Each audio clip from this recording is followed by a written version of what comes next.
তাহলে প্রথম আয়াতে প্রথম অংশে আল্লাহ সুবহানাহু ওয়া তাআলা আমাদেরকে নির্দেশ দিচ্ছেন ইমানদার হিসাবে আমাদের যে কাজটা করা উচিত সেটা হচ্ছে যে সবচেয়ে আগে আল্লাহ এবং তার রাসূল সাল্লাল্লাহু আলাইহি ইসলামকে প্রাধান্য দিতে হবে, তাদেরকে অগ্রাধিকার দিতে হবে। তাদের যে আদেশ, তাদের যে নিষেধ সেটাই হচ্ছে সবার আগে আমাদেরকে মেনে চলতে হবে। সেখানে যদি আমার মতের স্যাক্রিফাইস করতে হয়, সেখানে আমার অন্য কোনো জিনিস স্যাক্রিফাইস করতে হয়, তাহলে সেটাও আমাকে মেনে নিতে হবে। তো সবচেয়ে প্রথম যে জিনিসটা, যে সব কিছুর উপরে আল্লাহ এবং তার রাসূলকে স্থান দেওয়া, আল্লাহ এবং তার রাসূলের আনুগত্যের কাছে নিজেদেরকে সাবমিট করা, এটা হচ্ছে ইমানদারদের প্রথম কাজ বলা হয়েছে। তারপরে আল্লাহ যেটা বলছেন সেটা হচ্ছে ওয়াত্তাকুল্লাহ, যে তোমরা আল্লাহকে ভয় করো। তো ওয়াত্তাকুল্লাহ, এই তাকওয়া শব্দটার সাথে আমরা খুবই পরিচিত। খুব সাধারণভাবে আমরা এটাকে আল্লাহর ভয় বলে ট্রান্সলেট করে থাকি, যে তোমরা তাকওয়া অবলম্বন করো। তার মানে আমরা তখন চিন্তা করি আল্লাহকে ভয় করতে হবে। সো আল্লাহকে ভয় করা হচ্ছে তাকওয়ার একটা অংশ, কিন্তু তাকওয়া বলতে এর চেয়েও গভীর কিছু কথা বোঝানো হয়ে থাকে। আমরা তাকওয়া শব্দটা যেই রুট লেটার থেকে এসেছে, ওয়া কফ ইয়া, এই তিনটা রুট লেটারের যে অর্থ হয় সেটা হচ্ছে এটা একটা শিল্ড বোঝায়। যুদ্ধের সময় যেমন শিল্ড ব্যবহার করা হতো নিজেকে প্রোটেকশন দেওয়ার জন্য, সেরকমভাবে তাকওয়াকে বলা হয় শিল্ড। ওয়াকিয়া হচ্ছে শিল্ড, তার মানে হচ্ছে এটা হচ্ছে আমাদেরকে নিরাপত্তার একটা বলয় তৈরি করে এই ওয়াকিয়া দিয়ে। এবং তার মানে হচ্ছে ওয়াকিয়া শব্দের অর্থ হচ্ছে নিজেকে রক্ষা করা বা কোনো কিছুকে রক্ষা করা, ভালো যত্ন নেওয়া অথবা নিজেকে সংরক্ষণ করার ব্যবস্থা।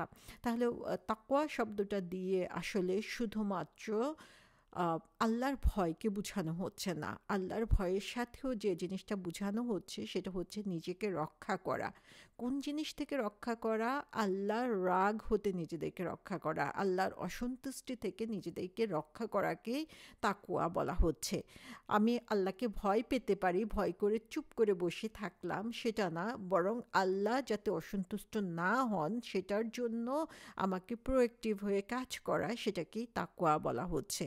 এবং তাকওয়া মানে হচ্ছে যে আমি আমার একটা নিরাপত্তার একটা আবরণ তৈরি করলাম, সেখানে একটা বাধা সৃষ্টি করলাম আমার মাঝে এবং আল্লাহর শাস্তির মাঝে। অর্থাৎ আল্লাহর শাস্তি যাতে আমার কাছে পৌঁছতে না পারে, সেটা আমাকে টাচ করতে না পারে, সেজন্য আমাকে যা কিছু করার দরকার সেটাই হচ্ছে তাকওয়া। তাকওয়া শব্দের সাথে মিল আরও কিছু শব্দ রয়েছে, যেমন খাসিয়া শব্দটা আমরা শুনে থাকি। খাসিয়া শব্দের অর্থ হচ্ছে ভয় পাওয়া। ভয় পাওয়া কীরকম? এটা হচ্ছে কোনো জিনিসের ক্ষতি থেকে বাঁচার জন্য যে ভয়, সেটাকে খাসিয়া বলা হয়ে থাকে। যেমন সাপ আমাকে কামড় দিবে অথবা কুকুর দেখে আমরা যে ভয় পাই, সেটাকে খাসিয়া বলা হয়ে থাকে। এবং আল্লাহ সুবহানাহু ওয়া তাআলা কোরআনে বারবার আমাদেরকে নির্দেশ দিচ্ছেন যে কিছু কাজ রয়েছে যেগুলার ক্ষতিকর দিক থেকে আমাদের খাসিয়া অবলম্বন করা উচিত, আমাদের ভয় পাওয়া উচিত। এবং খুশি শব্দটার সাথেও আমরা পরিচিত। খুশি শব্দটা আমরা নামাজের ক্ষেত্রে ইউজ করে থাকি, যে নামাজে খুশু অবলম্বন করতে হবে। এবং সেই খুশুটা কি? সেটা হচ্ছে যে নামাজে বিনয় অবলম্বন করে অত্যন্ত মনোযোগের সাথে নামাজ পড়ায়, সেটাই হচ্ছে খুশু। এবং সেই খুশুটা কেন? কারণ হচ্ছে আমরা অন্তর থেকে আল্লাহকে ভয় পাচ্ছি, এবং ভয় পাওয়ার কারণে অন্তরে যে ভয়টা, সেটাই আমার শরীরের অঙ্গ প্রত্যঙ্গের মধ্যে প্রকাশ পাচ্ছে, এবং সেটাই আমার শরীরে যেভাবে সেটাকে প্রকাশভঙ্গি হচ্ছে সেটাকেই খুশু বলা হচ্ছে।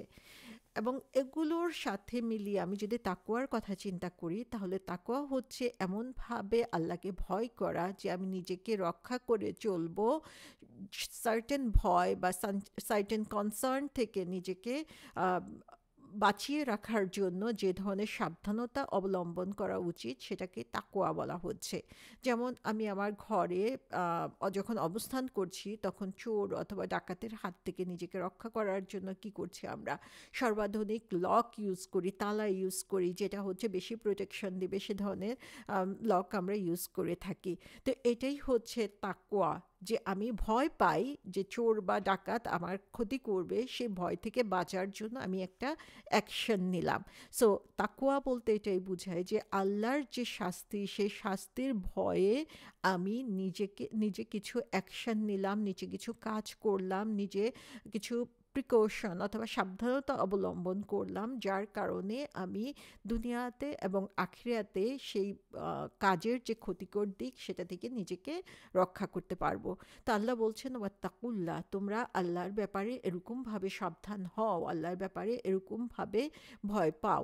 যেমন সূরা হুজুরাতেরই শেষের দিকে যে 13 নম্বর আয়াতে আল্লাহ সুবহানাহু ওয়া তাআলা বলছেন, ইন্না আকরামাকুম ইনদাল্লাহি আতকাকুম, তোমাদের মধ্যে আল্লাহর কাছে সেই সর্বাধিক সম্ভ্রান্ত, সেই সবচেয়ে বেশি সম্মানিত যে সর্বাধিক পরহেজগার। তার মানে এই সূরার মধ্যে আমরা দেখব যে কয়েকবার তাকওয়া শব্দটি এসেছে, এবং ফার্স্টেই আল্লাহ প্রথম আয়াতেই সেটা দিয়ে শুরু করছেন যে ওয়াত্তাকুল্লাহ, তোমরা আল্লাহকে ভয় করো। তার কারণ হচ্ছে আল্লাহর কাছে যে হচ্ছে মোত্তাকি, যে হচ্ছে তাকওয়া অবলম্বন করে, যে সাবধানতা অবলম্বন করে আল্লাহর রাগ থেকে নিজেকে দূরে সরিয়ে রাখার জন্য চেষ্টা করে, সেই হচ্ছে আল্লাহর কাছে সবচেয়ে বেশি সম্মানিত। তো সুবহানাল্লাহ, যে আল্লাহ সুবহানাহু তাআলা মুসলমানদের যে ফাউন্ডেশন বা বিলিভারদের যে ফাউন্ডেশন সেটা এখানে তৈরি করছেন, যে আমাদের প্রথমেই যে কাজটা করতে হবে সেটা হচ্ছে যে আল্লাহর ভয়ে, আল্লাহর শাস্তির সাথে নিজের একটা ব্যারিয়ার তৈরি করার জন্য চেষ্টা করতে হবে। সো তাকওয়া শব্দটা শুধু আমরা যদি ধর্মভীরু বলি সেটাই বুঝায় না, আসলে সেটা আমাদের বুঝায় হচ্ছে আমাদের বিশ্বাস, আমরা কতটুকু অ্যাওয়ার হলাম, সেলফ অ্যাওয়ারনেস, এবং সেলফ অ্যাওয়ারনেসের কারণে আমাদের অ্যাটিটিউডের মধ্যে কী ধরনের চেঞ্জ আসলো, এই সমস্ত কিছুই হচ্ছে তাকওয়ার অন্তর্ভুক্ত। এবং তাকওয়ার মাধ্যমে আমরা আল্লাহর রাস্তায় সঠিকভাবে চলতে পারি, এবং সঠিক এবং বেঠিক, সত্য এবং মিথ্যার মধ্যে পার্থক্য বুঝে আমরা নিজেদেরকে হেফাজত করতে পারি। এবং যখনই আমরা এই হেফাজত করতে পারবো, তখনই দেখা যাবে যে আল্লাহ সুবহানাহু তাআলার যে রাগ, অথবা আল্লাহ সুবহানাহু তাআলা যে সব কাজের জন্য শাস্তির কথা বলেছেন, সেই সব কাজ থেকে নিজেকে দূরে সরিয়ে রাখতে পারবো। সূরা ইমরানে আল্লাহ সুবহানাহু তাআলা বলেছেন, ফাইন্নাল্লাহা ইউহিব্বুল মুত্তাকিন, আল্লাহ হচ্ছেন পরহেজগারদেরকে ভালোবাসেন, যারা হচ্ছে মুত্তাকি, যারা তাকওয়া অবলম্বন করে, যারা সব সময় এরকম সাবধানতার সাথে চলে, তাদেরকে আল্লাহ সুবহানাহু তাআলা ভালোবাসেন। কোরআনে আল্লাহ সুবহানাহু তাআলা বলছেন যে সূরা তাওবাতে যে হে ইমানদারগণ, ও এখানে ইয়া আইয়ুহাল্লাযীনা আমানু বলে শুরু করা হয়েছে, যে আল্লাহকে ভয় করো এবং তাদের সাথে থাকো যারা হচ্ছে কথা এবং কাজে সত্যের উপরে অটল রয়েছে। তো সুবহানাল্লাহ, এখানেও আমরা দেখি যে লেবারদেরকে আল্লাহ বারবার সতর্ক করেছেন, সেটা হচ্ছে যে তাকওয়া অবলম্বন করা, আল্লাহর ভয় অবলম্বন করা। তাহলে তাকওয়া জিনিসটা কি? তাকওয়া জিনিসটা একবার ইবনে হাবিব রহমতুল্লাহ আলাইহিকে জিজ্ঞাসা করা হয়েছিল যে তাকওয়া বলতে কি বুঝায়। তখন তিনি বলেছেন যে তাকওয়া হচ্ছে আল্লাহ আনুগত্যের উপরে কাজ করা। কিভাবে? সেটা হচ্ছে আল্লাহর যে রহমত, সে রহমতের আশা করা, এবং আল্লাহ সুবহানাহু তাআলা যে আলো আমাদের জন্য দিয়ে দিয়েছেন, সে আলোয় পথ চেনা, আল্লাহ সুবহানাহু তাআলার আনুগত্যের বাইরে যেসব কাজ রয়েছে বা যেগুলো আনুগত্য থেকে আমাদেরকে দূরে সরিয়ে নেয়, সে ধরনের কাজ বর্জন করা, আল্লাহকে ভয় করে, এবং আল্লাহ সুবহানাহু তাআলা যে আলো আমাদেরকে দেখিয়েছেন সেই আলোর পথে। তাহলে এখান থেকে আমরা দেখছি যে তাকওয়া মানে হচ্ছে দুইটা জিনিস, একটা হচ্ছে আল্লাহর আনুগত্য করা আল্লাহর রহমতের আশায়, আর আরেকটা হচ্ছে আল্লাহর নিষিদ্ধ কাজ থেকে নিজেকে দূরে সরিয়ে রাখা, সেটা হচ্ছে আল্লাহর ভয়ে। এবং সেটা আমরা কিভাবে করব? আপন গাইডেন্স, যে আল্লাহ সুবহানাহু তাআলা আমাদেরকে যে গাইডলাইন দিয়ে দিয়েছেন, কোরআন দিয়ে দিয়েছেন, সেই কোরআন ফলো করার মাধ্যমে। এবং এই তাকওয়াকে আমরা দেখি যে তাকওয়া শুধু যে বসে বসে আমি তাসবিহ করব, বসে বসে নামাজ পড়ব, শুধুমাত্র সেভাবেই আমরা তাকওয়া অর্জন করতে পারি সেটা কিন্তু না। তাকওয়া প্রতিফলিত হয় আমাদের কাজের মধ্যে। যেমন তাকওয়া কী জিনিস? তাকওয়া হচ্ছে যখন নূহ আলাইহিস সালাম 950 বছর ধৈর্যের সাথে তার লোকদেরকে আল্লাহর পথে দাওয়াত দিয়ে গিয়েছেন। এখানে আমরা দেখি যে এই যে ধৈর্য অবলম্বন তিনি কেন করেছিলেন? আল্লাহ সন্তুষ্টির আশায়, আল্লাহর রাগ থেকে নিজেকে বাঁচানোর জন্য। তাহলে এই ধৈর্যটা হচ্ছে এখানে তাকওয়া। তাকওয়া হচ্ছে ইব্রাহিম আলাইহিস সালাম যখন নিজের সন্তানকে, নিজের প্রিয় সন্তানকে, বৃদ্ধ অবস্থায় যে সন্তানকে তিনি পেয়েছিলেন, সেই সন্তানকে আল্লাহ সন্তুষ্টির জন্য কোরবানি দিতে দ্বিধাবোধ করেন নাই। তাহলে এইখানে তাকওয়া হচ্ছে নিজের পছন্দনীয় জিনিস আল্লাহ সন্তুষ্টির জন্য বিলিয়ে দেওয়া।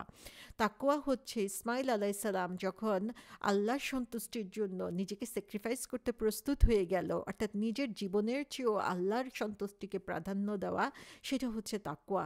তাকওয়া হচ্ছে ইউসুফ আলাইহিস সালাম যখন তাকে সুন্দরী মহিলা তাকে খারাপ পথে যাওয়ার জন্য আহ্বান করলো, যদিও তার মনের মাঝে সে সুন্দরী মহিলার প্রতি আকর্ষণ ছিল, কিন্তু শুধুমাত্র আল্লাহর ভয়ে তিনি এই কাজ থেকে নিজেকে দূরে সরিয়ে রেখেছিলেন।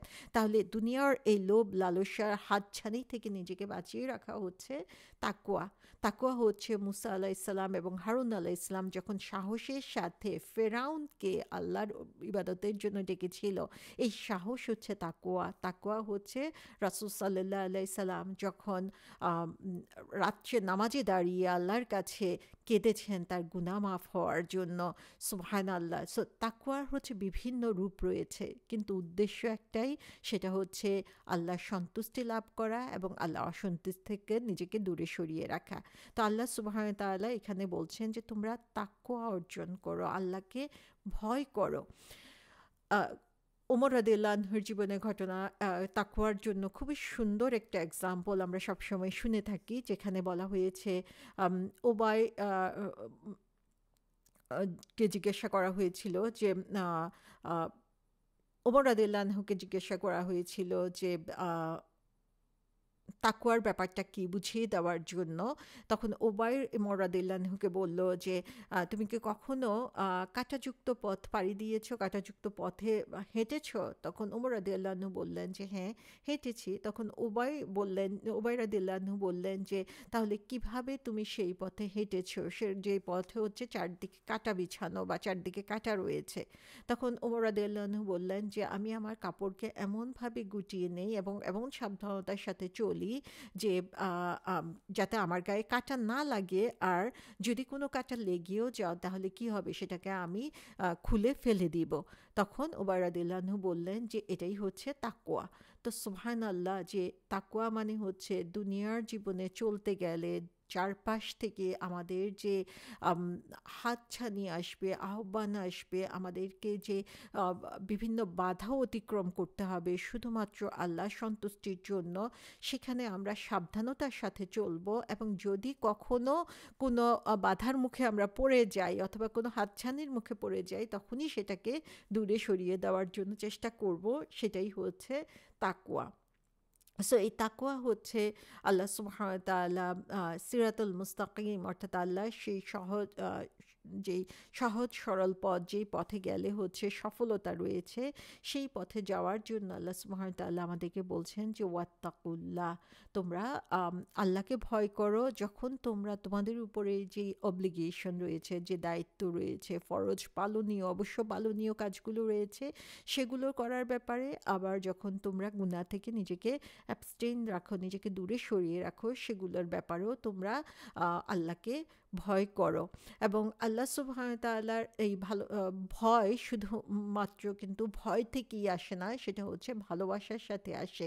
এটা শুধুমাত্র আমরা যখন নামাজ পড়ি, সেটা হচ্ছে তাকওয়া বিল্ড করার একটা উপায়। সেটা শুধুমাত্র একটা এক্সারসাইজ না। আমরা অনেক বেনিফিট দেখি যে যখন নামাজ পড়ি, রুকুতে গেলে, সিজদাতে গেলে আমাদের শরীরের জন্য সেটাও এক্সারসাইজের মতো কাজ করে, কিন্তু আমরা আসলে এক্সারসাইজের জন্য এই নামাজ পড়ছি না, এটা হচ্ছে এক্সট্রা বেনিফিট। সেখানে হচ্ছে আমাদের হার্টকে অ্যাটাচ করতে হয়। অন্তর থেকে আমরা যখন খুশুর সাথে নামাজটা আদায় করি, তখনই সেটা হচ্ছে আমাদের ইবাদতে পরিণত হয়, এবং সেটা তখনই পরিপূর্ণ হয় যখন সেখানে আল্লাহর ভালোবাসা আসে। এবং এই আল্লাহর ভালোবাসাটা কিন্তু আল্লাহকে ভয় করা থেকেই তৈরি হতে হবে।